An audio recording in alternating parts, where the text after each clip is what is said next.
안녕하세요, 여러분. 반갑습니다. 저는 이제 막 40대에 들어서게 된 여성입니다. 지옥 같던 결혼 생활을 막 마치고 돌아와 지금은 화려한 싱글이 되었답니다.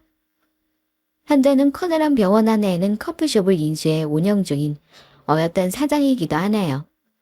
사실 전 얼마 전까지만 해도 제가 이렇게 자립해 제 명의로 된 커피숍을 차리고 진취적으로 인생을 살게 될 줄은 꿈에도 몰랐어요.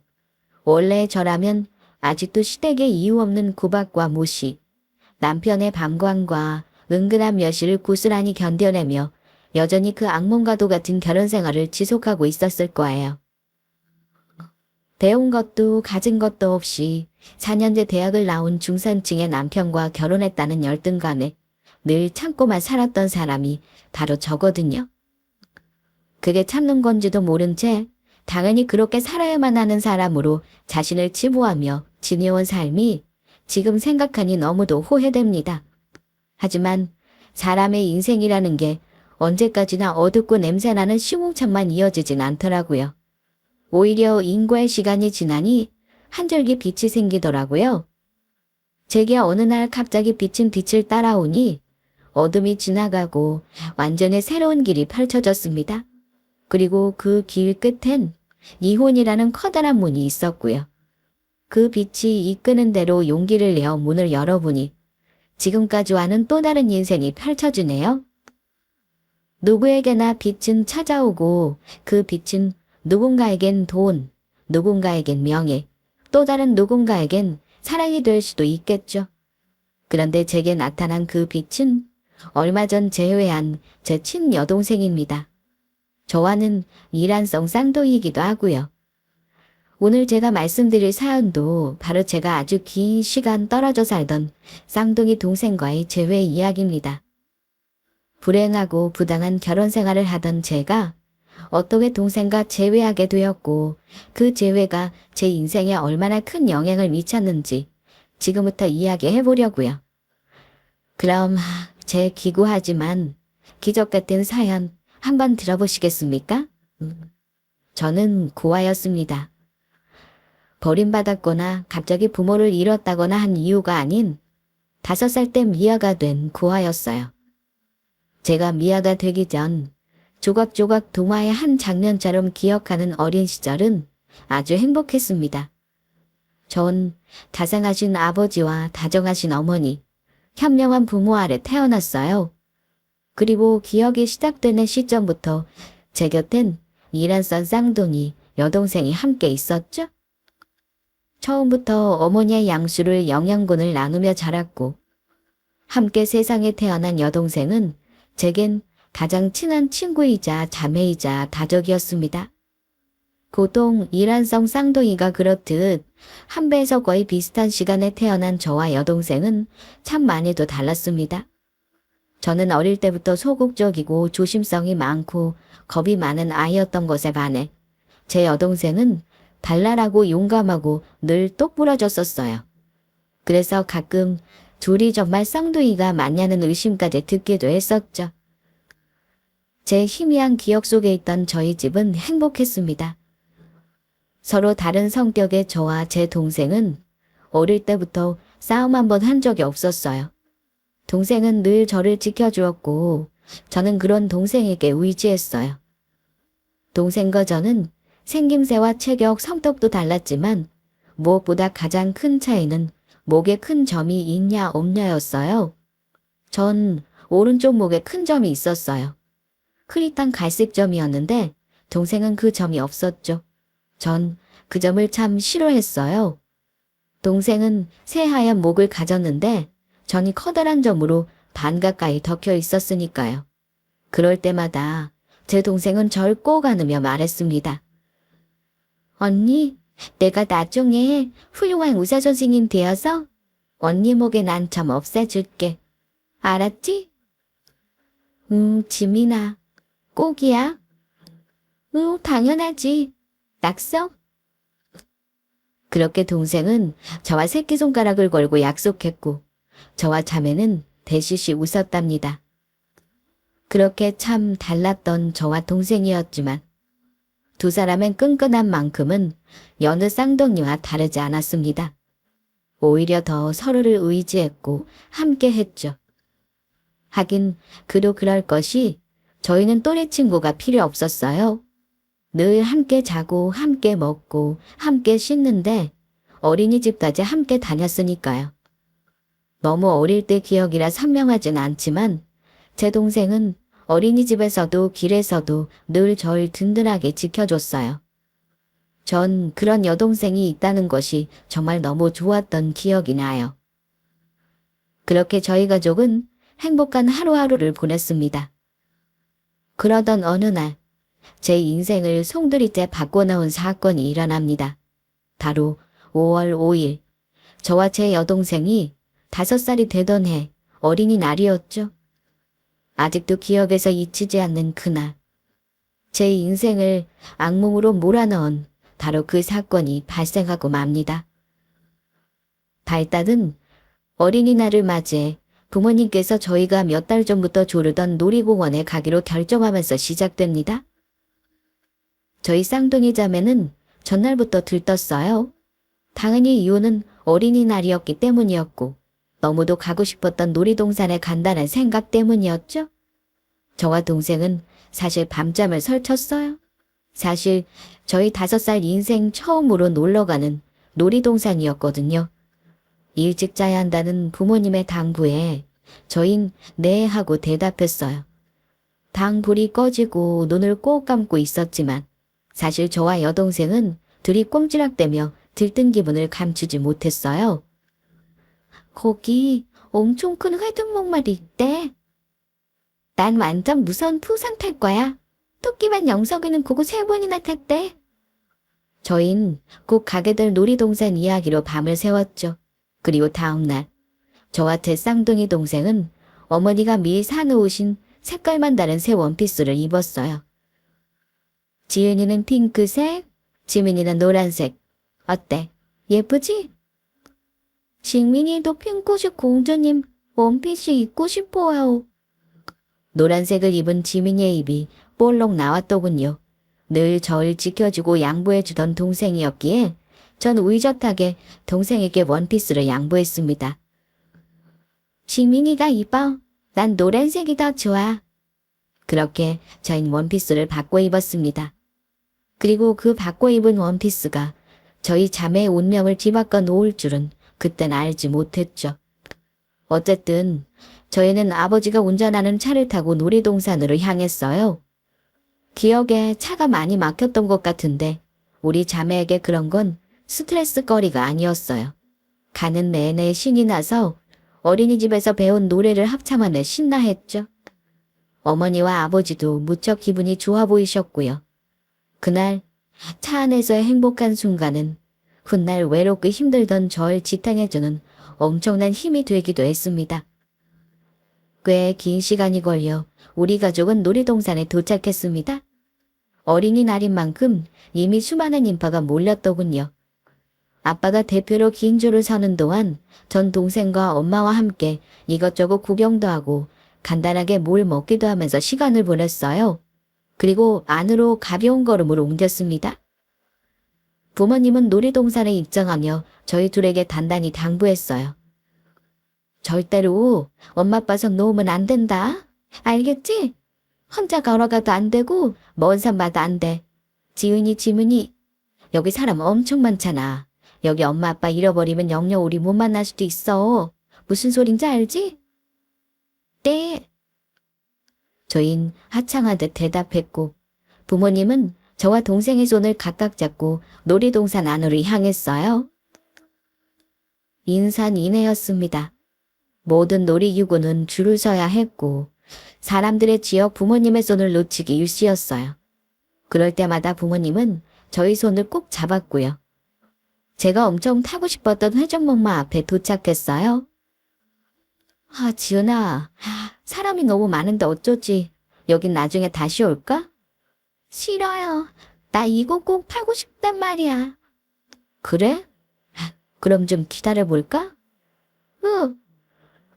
그렇게 저희는 줄을 섰어요. 저희가 줄을 서 있는데 멀리서 커다란 음악 소리가 들리더군요. 놀이동산 측에서 어린이날 이벤트로 준비한 퍼레이드였어요. 각 캐릭터들이 춤을 추며 저희 쪽으로 다가오고 있었죠. 순식간에 퍼레이드를 보기 위해 사람들이 몰렸습니다. 그 인파 속으로 휩쓸린 건 순식간이었습니다. 사람들에게 밀려 엄마의 손을 놓쳤고 저는 인파 속으로 빨려 들어갔어요. 너무 갑작스러운 상황이라 엄마와 아빠를 부르지도 못했어요. 저는 하면서 가족과 멀어졌고 언뜻 본 마지막 모습 속 어머니의 손은 저와 똑같은 노란 원피스를 입은 여자아이의 손이 잡혀 있었어요. 차라리 사람이 많이 없던 날이었다면 다행이었을 텐데 그날은 가는 곳마다 사람이 너무 많았어요. 전 가족을 찾아 계속 놀이동산을 돌아다녔는데 아무도 제가 길을 잃은지 가족과 헤어진지 눈치채지 못했던 것 같아요. 잘 울지 않던 아이인 제가 울지도 않았으니 사람들은 더 몰랐겠죠. 그렇게 시간이 지났고 전 수많은 인파 안을 헤매었습니다. 그렇게 밤이 되어가고 있었고 전 또 사람들에게 휩쓸려 놀이동산 밖으로 나가버리고 말았어요. 그렇게 큰 길로 나와 하염없이 길을 떠돌았고 결국 절 발견한 경찰 아저씨들에 의해 경찰서에 가게 됩니다. 어머니가 걸어주신 유아방지 목걸이는 어딘가에 떨어져 나가버렸고 전 이름 외엔 어떤 것도 알지 못하는 조그만 아이였죠. 다니던 어린이집과 아파트 브랜드 외엔 주소도 그렇다고 부모님의 전화번호도 기억해내지 못했어요. 그렇게 순식간에 부모와 사랑하는 동생을 잃고 전 결국 기관에 맡겨지게 되었어요. 보육원에 처음 들어간 저는 안 그래도 소극적인 성격에 낯선 환경에 움츠러들었습니다. 원장님과 간단히 이야기한 저는 보육원 아이들 앞에 섰죠. 제가 쭈뼛쭈뼛 이름을 말하고 자리에 앉자 아이들이 몰려들었습니다. 그리고 한 아이가 물었어요. 너도 부모님이 너 버렸어? 부쩍 화가 나더라고요. 부모님은 날 버리지 않았고 전 그저 길을 잃었을 뿐인데 어린 마음에 고아로 취급받는 것이 기분 나빴던 것 같아요. 그래서 전 반박했죠. 아니야, 나 가족 있어. 그러자 아이가 다시 묻더군요. 어디에 있는데? 집에 있어. 너희 집 어딘데? 그건? 전 아무 말도 하지 못했어요. 집이 어딘지도 모르니까요. 그거 봐, 너도 버려진 거 맞네. 아니란 말이야. 부모님이 나 곧 찾으러 오실 거야. 분명 그래야 맞았어요. 지금 생각해도 그게 맞죠. 부모님은 절 잃어버린 후 미아 신고를 했을 테고 미아들 목록이라도 뒤지셨을 테니까요. 전 그렇게 기대를 버리지 못한 채 하루하루 부모님을 기다렸어요. 부모님과 지민이가 분명히 무섭고 어두운 곳에서 구하러 올 거라고 그렇게 믿고 또 믿었어요. 하지만 시간이 지나도 부모님은 오지 않았습니다. 전 그렇게 가족들을 그리워하며 하루하루 기관에 적응해 갔죠. 처음 부모님과 지민이를 다시 만날 수 있다고 생각했던 믿음은 곧 시간이 지날수록 옅어지기 시작했어요. 긴 기다림이 지속될수록 전 지쳐갔고 결국 어느 순간부턴 가족을 기다리지 않게 되었죠. 그렇게 전 초등학생이 되고 중학생이 되고 고등학생이 되었습니다. 어딘가에 가족이 있지만 찾을 수 없는 상태로요. 그동안에도 전 드문드문 조각난 기억을 절대 잊지 않기 위해 언젠가 다시 만났을 때 그들을 만나볼 수 있게 기억을 곱씹고 또 곱씹었습니다. 하지만 어린아이의 기억이 얼마나 지속될까요? 어릴 적 기억은 점점 잊혀졌어요. 이젠 부모님의 얼굴도 지민이의 얼굴도 가물가물해졌죠. 어디선가 우연히 만난다고 하더라도 알아보지 못할 만큼 희미해져 버렸어요. 야속하게 흐르는 시간만큼 제 기억도 천천히 옅어지고 퇴색되어 갔습니다. 어느샌가 부모님이 절 데리러 올 거라는 기대 또한 서서히 사라졌죠. 전 그렇게 부모님에게 버림받은 아이들과 같은 마음으로 세월을 보냈습니다. 물론 같을 수밖에 없었어요. 같은 것을 먹고 같은 환경에서 자라고 같은 취급을 받았으니까요. 처음부터도 소극적이었던 제 성격은 점점 더 조용해졌고 어두워졌어요. 그렇게 또 저의 사춘기는 아프게 절 핥히고 지나갔고 그 예민한 감성의 시기 전 지금처럼 사람들 앞에서 물러서는 자신감 없고 자존감 낮은 아이로 변해버렸어요. 전 고등학교를 졸업하는 해 만 18세가 되었을 때 그나마 저의 보금자리가 되어주었던 보육원도 나오게 되었습니다. 국가에서 정한 나이였으니 어쩔 수 없었죠. 제 손엔 정착금 500만 원이 덩그러니 있었죠. 제 인생 손에 쥐어본 가장 큰 돈이었지만 사실 사회에 나온 갓 20살이 된 고아에게 500만 원은 아주 적은 금액이었습니다. 전 사실 학창 시절 공부를 곧잘 했습니다. 모의고사 성적이 꽤 좋아서 선생님께선 서울에서도 꽤 이름 있는 대학엔 무난하게 붙을 수 있겠다 하시기도 하셨고요. 하지만 제게 주어진 돈 500만 원으론 대학은 생각할 수도 없었죠. 그렇다고 대학을 포기하고 싶지도 않았어요. 그래서 제겐 돈이 필요했죠. 그래, 열심히 일해서 돈 모아서 대학에 꼭 갈 거야. 그렇게 다짐했습니다.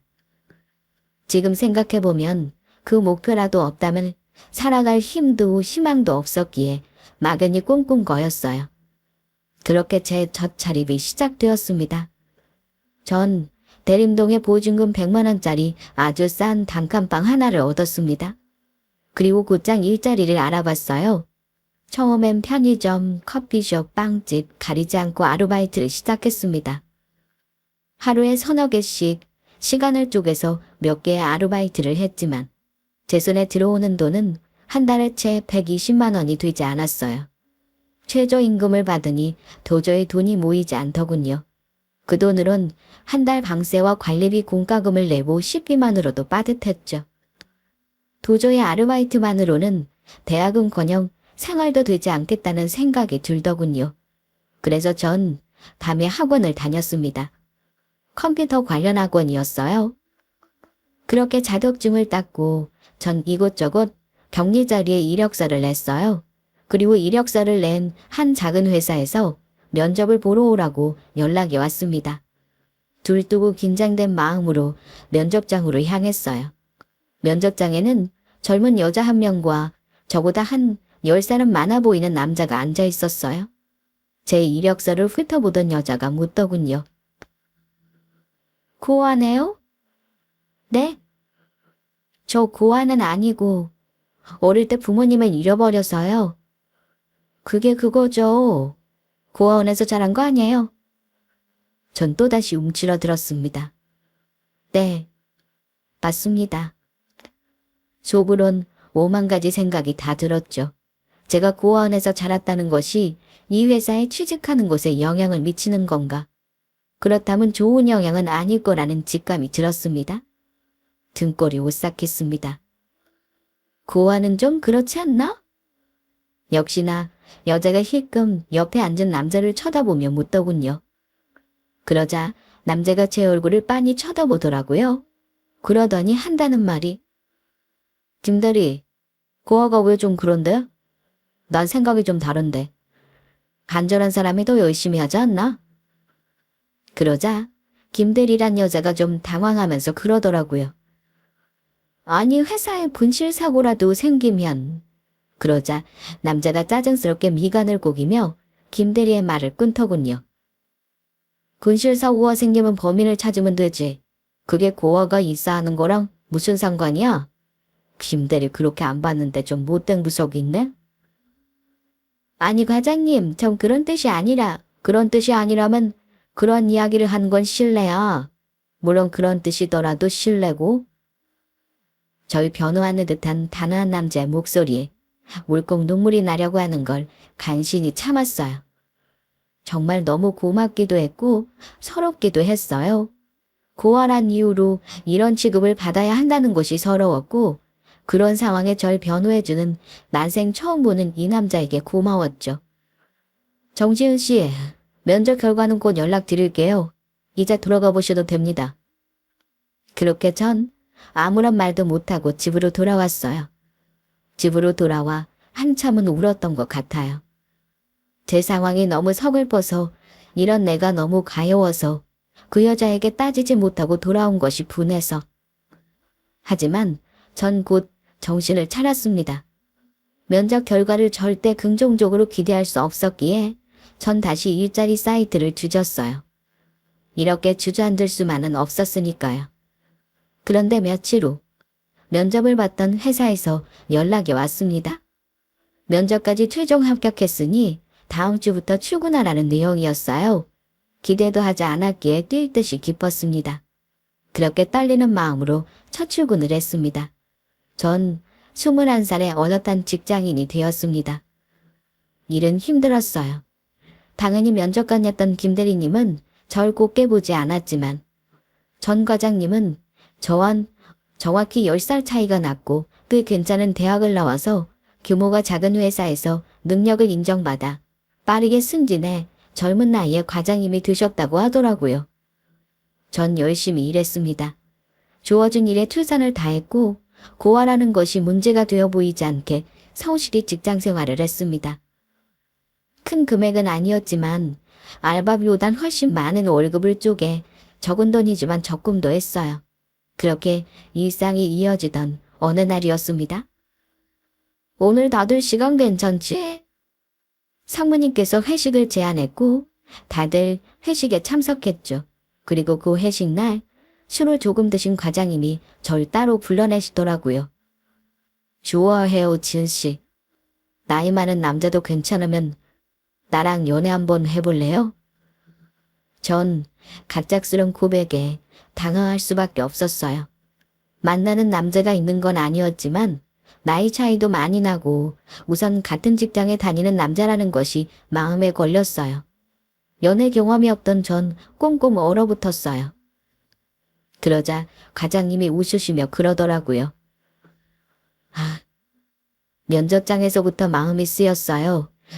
지은 씨가 조금 슬퍼 보여서 내가 좀 웃게 해주고 싶다는 생각이 들더라고요. 그 말을 듣는데 심장이 콩콩 뛰더라고요. 혹시 내 힘든 인생을 누군가에게 기댄다면 이런 사람이었으면 좋겠다라는 생각도 들더라고요. 전 조용히 고개를 끄덕였습니다. 그리고 과장님은 제 손을 조심히 잡으셨죠. 그렇게 저희의 연애는 시작되었습니다. 회사에선 비밀로, 그리고 밖에서도 조심히.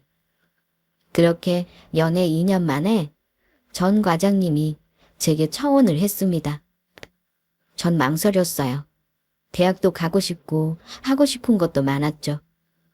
결혼에 제 인생을 걸기엔 아직은 어렸으니까요.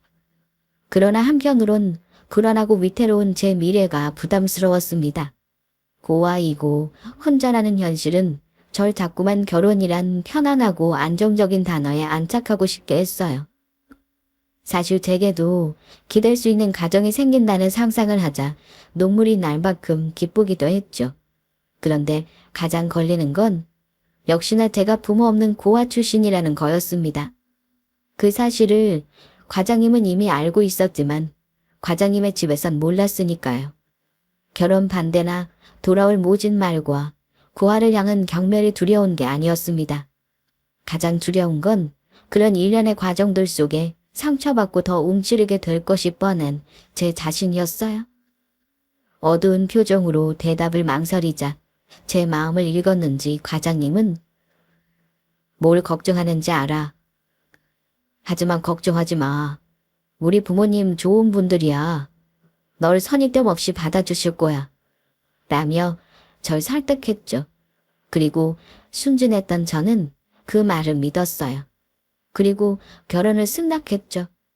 하지만 제 부모가 좋지 않을 자식이 어디 있을까요?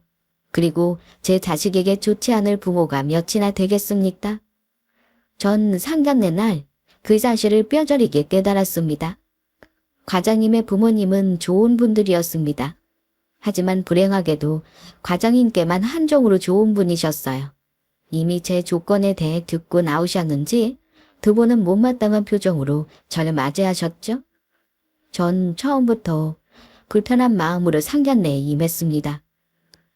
당연히 표정과 행동은 부자연스러웠고 그걸 가만히 지켜보시던 시어머니가 과장님이 화장실에 가신 사이 그러더군요. 티가 나네. 제가 놀라 물었죠. 네? 고아로 자란 티가 난다고. 어둡고 소심해 보이고 출신 신분은 못 숨긴다더니 하며 쯧쯧 혀를 차시더군요. 윤수가 좋다고 고집을 부려서 시키긴 했는데 우리 이 결혼 탐탁치 않아. 그건 알아뒀으면 해. 뭐 그래도 가진 게 없으니 말이라도 잘 듣겠지? 그 말은 꼭 앞으로의 시집살이를 각오하라는 말로 들렸습니다. 경멸하는 눈빛으로 절 쳐다보시는 시아버지도 절 멸시의 시선으로 바라보는 시어머니도 제게는 너무 버거운 상대였죠. 그때 전 멈췄어야 했어요. 제 자존감을 좀먹고 절 병들게 하는 그 결혼을 하지 말았어야 했습니다. 하지만 전 결혼을 밀어붙이는 과장님께 뭐라고 하지 못하고 휩쓸려 결혼을 하고 말았습니다. 사실 이미 결혼식장까지 잡은 상황에 결혼을 엎을 용기가 제게 없었던 게 사실입니다. 뿐만 아니라 회사까지 그만두어야 하니 결심이 쉽지 않았어요. 그때 전 그만큼 자존감이 낮고 진취적이지 못했어요. 그렇게 제 악몽 같은 결혼 생활은 시작되었습니다. 시부모님과 함께 살진 않았지만 자주 오셨어요. 정말 자주 오셔서 사사건건 모든 것을 간섭했어요. 뭐라도 안 되어 있기라도 하면 애가 근본이었고 배운 것이 없어서 그런가. 이런 걸 하나 제대로 못하네. 하며 다 들리게 혼잣말을 중얼거리셨죠? 절 대놓고 무시하시는 건 그렇다 쳐도 일주일에 2번 정도 절 시댁에 불러서 청소를 시켰고 음식을 시켰습니다. 김장때가 되면 무조건 전 불려가서 혼자 모든 일을 다 했죠. 가끔은 어머니 친구들이 오신다고 음식을 시키기도 했는데 한 번에 10대여섯쯤 되는 손님을 혼자 쳐내야 했습니다. 정말 어마어마한 양의 음식을 했고 심부름을 도맡아 해야 했죠.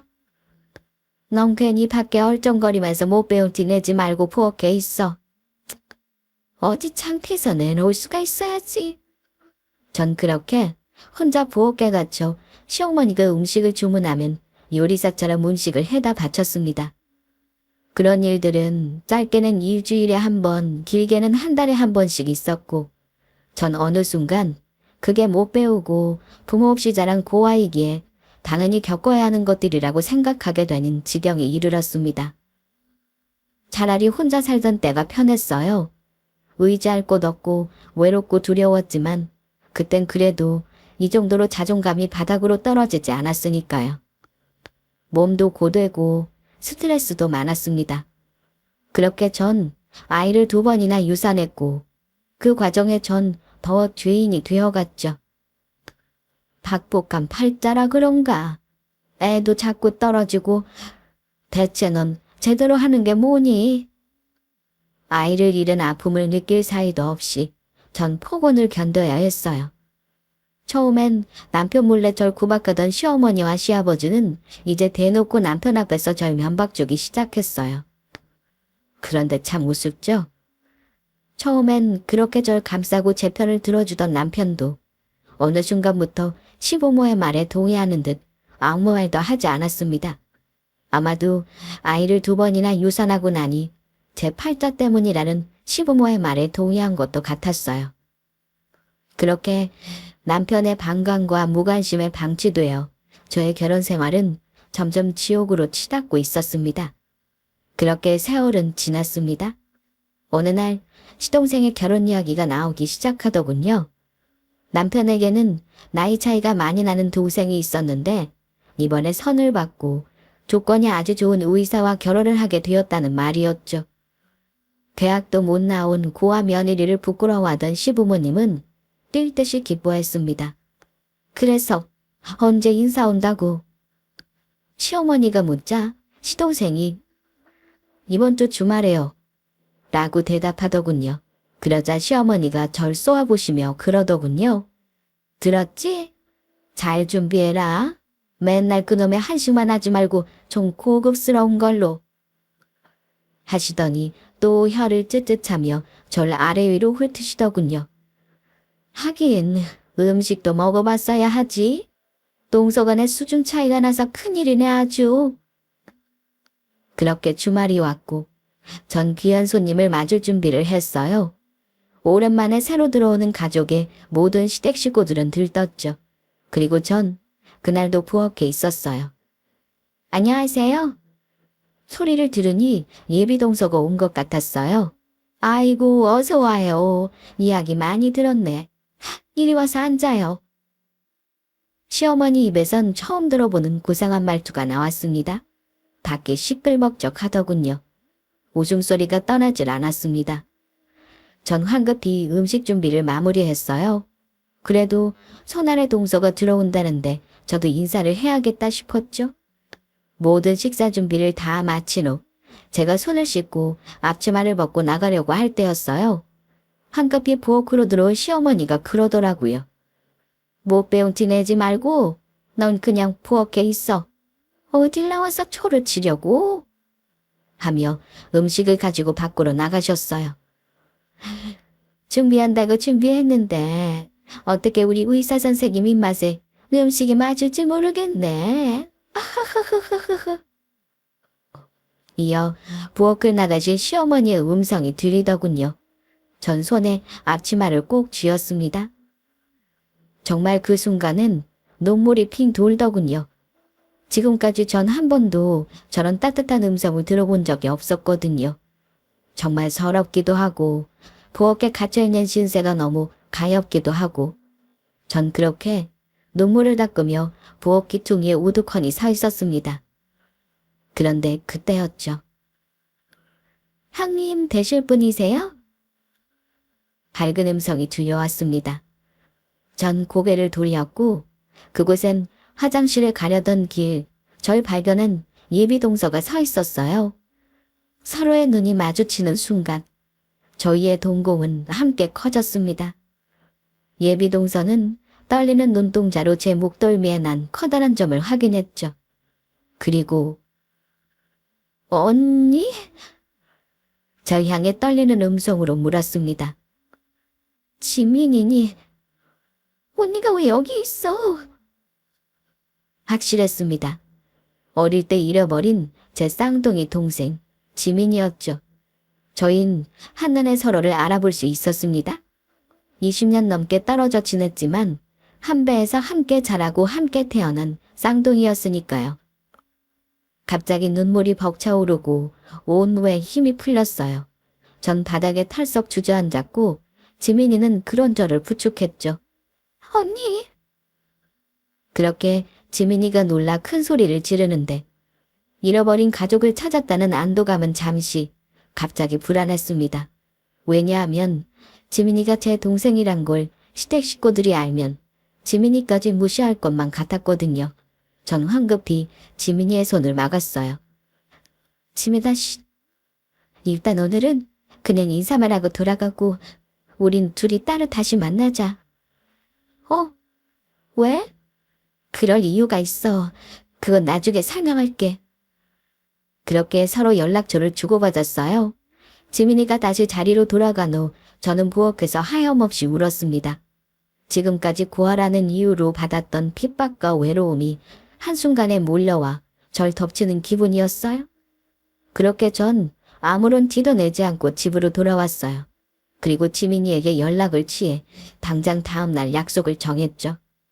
그렇게 20여 년 만에 서로를 마주보고 앉게 된 쌍둥이 자매는 말없이 계속 울었습니다. 서로가 서로를 한눈에 알아보았다는 것만으로도 감동적이었고 한편으론 서글펐죠. 한참을 울던 지민이가 입을 열었습니다. 언니 미안해. 그날 내가 옷 바꿔 입고 싶다고 고집만 안 부렸어도 잃어버린 건 언니가 아니라 나였을 텐데. 아니야, 그런 소리 하지 마. 그게 무슨 소리야? 알고 보니 지민이는 그날 제가 노란 옷을 입고 있어서 노란 옷을 입은 아이와 절 엄마가 착각해 손을 잡고 다녔다고 생각하는 것 같더군요. 그래서 결국 저를 잃어버리게 되었다고. 전 물었어요. 부모님은? 부모님은 건강하시지? 네, 오늘도 같이 나오겠다라는 거 겨우 말렸어. 일단 내가 먼저 언니랑 이야기해야 할 것 같아서. 지민이는 그러면서 그간의 이야기를 했어요. 그날 절 잃어버리고 바로 가족은 경찰서로 향했다고 해요. 하지만 그날 접수된 미아 목록에서 전 없었다고. 아마도 어린이날이고 미아가 워낙 많이 발생했던 탓에 운 나쁘게도 제 자료가 누락된 모양이었어요. 저를 잃어버린 가족들은 악몽에 살았다고 합니다. 매일 전단지를 사람들에게 나눠주고 저와 비슷한 사람을 봤다고 하면 바로 달려가 확인하고 고아원도 뒤졌지만 절 찾을 수 없었다고요. 시간이 지났지만 한 번도 절 잊은 적이 없다는 말도 덧붙였습니다. 그리고 그러더군요. 나 의사가 된 이유도 언니 목에 난 점 내가 없애주겠다고 했던 약속 지키고 싶어서야. 언젠간 만나게 되면 꼭 그 약속 지켜주고 싶어서. 그렇게 저희는 서로를 끌어안고 다시 울었죠. 지민이가 묻더군요. 언니는 어떻게 지낸 거야? 지금 결혼한 거 맞지? 전 그간 어떻게 지냈는지 말했어요. 그리고 시댁 식구들에게 당한 구박과 멸시도 모조리 일렀죠. 그러면서 제가 그랬어요. 난 네가 시집 안 왔으면 좋겠어. 정말 여긴 지옥 같아. 제 이야기를 가만히 듣고 있던 지민이는 분노에 찬 얼굴로 그러더군요. 나도 결혼 안 할 거니까 언니도 이혼해. 뭐? 갑작스런 말에 전 화들짝 놀랐어요. 이혼이라니. 전 전혀 생각도 못한 단어였거든요. 언니 남편이고 시부모고 내가 진짜 가만히 안 둬. 이혼하고 언니 세상 살아. 지민이는 어릴 적 당차던 성격 그대로였어요. 전 당황해 어버버했고 그런 제 손을 지민이가 꼭 잡더군요. 언니, 이제 진짜 언니 삶을 찾자. 그런 쓰레기들에게 벗어나자 우리. 그 말이 빛 같았어요. 정말 어두컴컴하던 제 인생에 찾아든 한 줄기 빛처럼 절 찬란하게 비춰줬어요. 내가 그럴 수 있을까? 짧은 상상도 하지 못했던 일이었는데 지민이는 기꺼이 제 손을 힘껏 잡아 그럴 수 있다고 말해주었어요. 가족이 제 손을 잡자 태어나 처음 용기란 것이 생기더군요.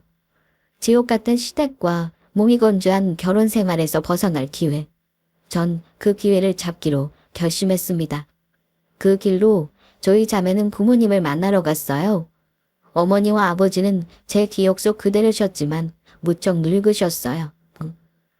절 잃어버렸다는 슬픔과 죄책감이 그대를 20여 년간 괴롭혔을 테니 당연히 그렇겠죠. 저희 가족은 정말 하염없이 울고 웃었습니다. 그리고 제가 어떤 결혼 생활을 했는지 들으며 함께 격분했죠. 전 처음으로 집에 들어가지 않았어요. 안락하고 행복한 제 친정집을 떠나 지옥 같은 곳에 가고 싶지 않았어요. 더는 갈 이유도 없었죠. 밤새 남편에게서 걸려오는 전화를 모조리 무시하고 전 정말 오랜만에 아주 편안하고 깊은 잠에 빠졌습니다. 그렇게 뜨거운 재회를 나누고 전 다음날 지민이의 손에 이끌려 변호사 사무실로 갔습니다. 변호사 사무실에서는 아이가 없으니 이혼은 빨리 끝날 거고 제3 분할 및 위자료까지 청구할 수 있다는 대답을 받았습니다. 전 곧바로 이혼 합의서를 작성했고 남편에게 퀵으로 보냈어요. 이혼 합의서를 받은 남편은 뒤집어졌습니다. 당신 미쳤어? 간이 배 밖으로 나왔어. 바람났어. 어디서 이혼이란 말을 꺼내 감히. 전화로 질러오는 윽박에 전 화가 버럭 났죠. 그래서 말했습니다. 왜? 고아는 이혼도 먼저 하자고 하면 안 돼? 감히. 고아가 당신한테 그래서 화가 나. 난 이 이혼 할 거니까 그렇게 알아. 그렇게 전화를 끊어버렸습니다. 말 잘 듣던 아내가 갑자기 이혼 서류에 도장을 찍으라고 하질 않나. 외박을 하질 않나. 아마 엄청 놀랐을 거예요. 그리고 뒤집어진 건 남편만이 아니었어요. 그 소식을 전해 들은 시어머니도 전화가 걸려오더군요. 전 전화를 받았어요. 너 미쳤니? 이게 고아인에 거두어줬더니 뭐? 이혼? 결조보훈에도 모자란 판에.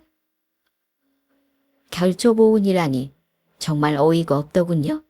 저도 그 용기가 어디서 났는지 모르겠지만 저도 모르게 그랬어요.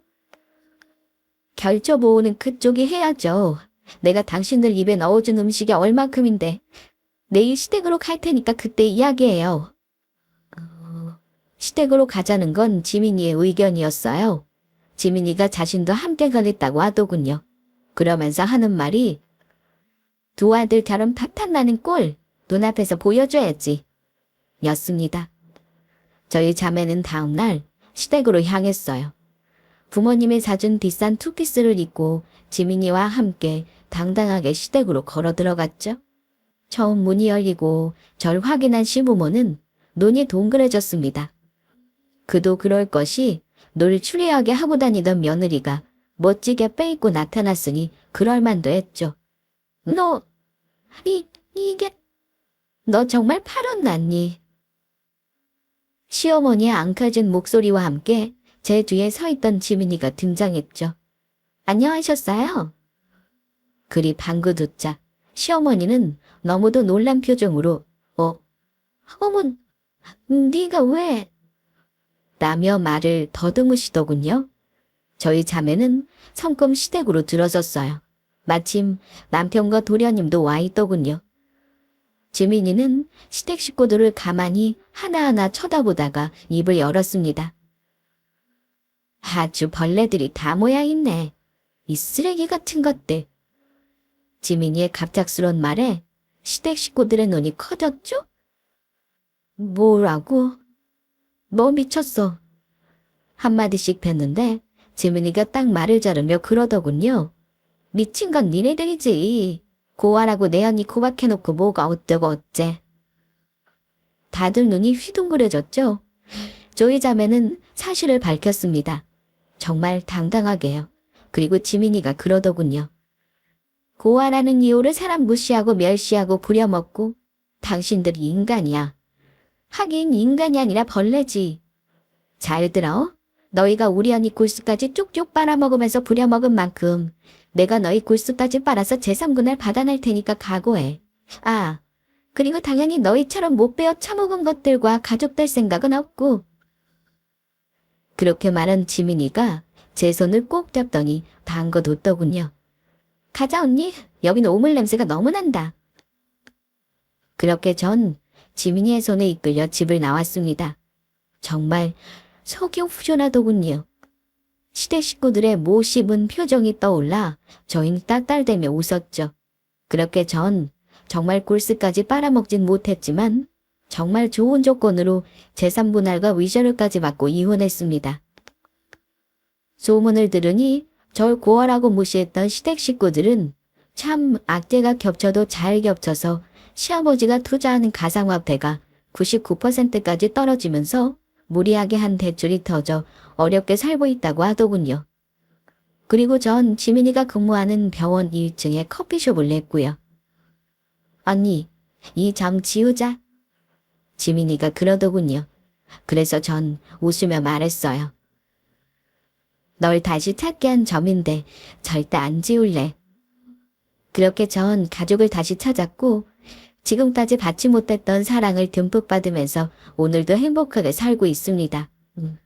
이게 전 시댁 욕을 하려고 쓰기 시작한 사연이 제 인생 한 단이 되어버렸네요.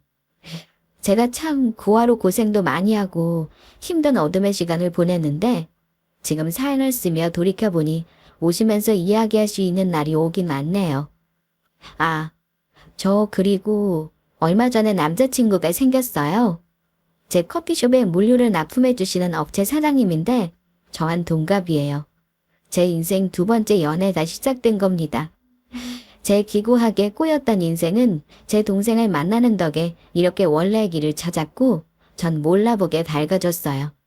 이렇게 새롭게 시작한 제 인생 이막 많은 응원 부탁드려도 될까요? 그럼 지금까지 제 사연 들어주셔서 너무 감사합니다. 오늘도 전 더 감사하며 살겠습니다. 여러분도 행복하세요.